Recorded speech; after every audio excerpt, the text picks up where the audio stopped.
Hello and welcome to Legal Information, Law Insights. I'm Advocate Mukund Mahajan, and today we'll discuss a crucial topic in inheritance law: legal heirs and their types under the Indian Succession Act. Understanding who qualifies as a legal heir and how inheritance is distributed is vital for anyone dealing with succession matters.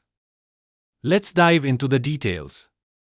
Whether you are a law student, a professional, or someone interested in understanding legal concepts, this video will help you grasp the basics of legal heirs and their types under the Indian Succession Act.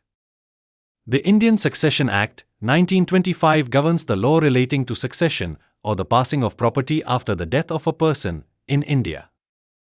This act consolidates and amends the law applicable to intestate, without a will, and testamentary, with a will, succession. It aims to provide a uniform legal framework for the inheritance of property across different religions and regions, with certain exceptions for specific communities.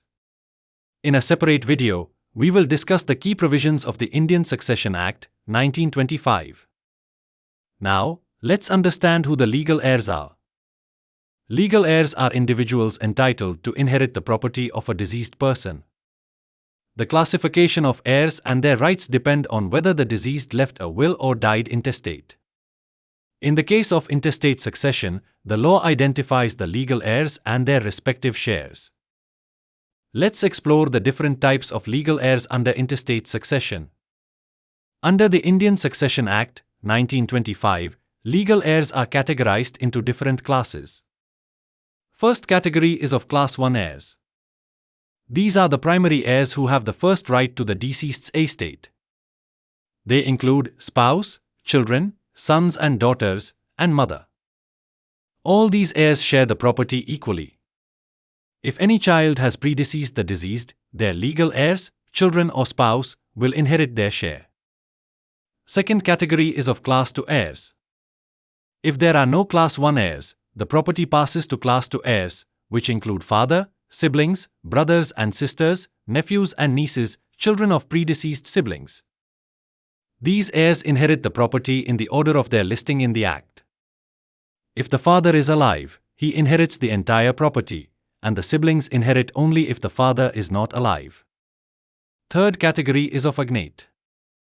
If there are no Class 1 or Class 2 heirs, the property passes to the nearest male relatives from the paternal side, known as agnates.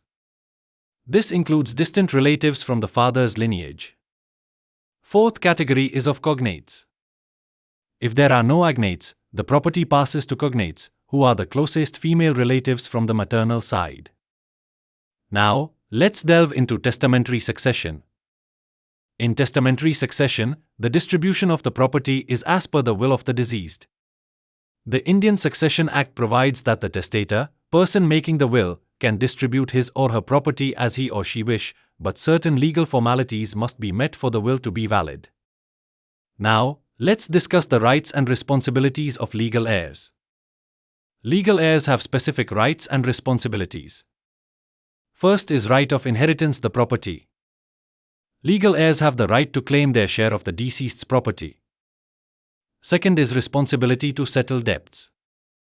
Before distributing the inheritance, the legal heirs must settle the debts and liabilities of the deceased. Third is right to challenge a will. If any legal heir believes the will is invalid or unfair, they have the right to challenge it in court. Let's examine the special provisions for different communities. While the Indian Succession Act applies to Christians, Parsis, and others, different personal laws govern intestate succession for Hindus, Muslims, and Sikhs. It's essential to understand the specific laws applicable to each community when dealing with inheritance matters. Conclusion: understanding the types of legal heirs and their rights under the Indian Succession Act, 1925 is essential for smooth succession planning and dispute resolution.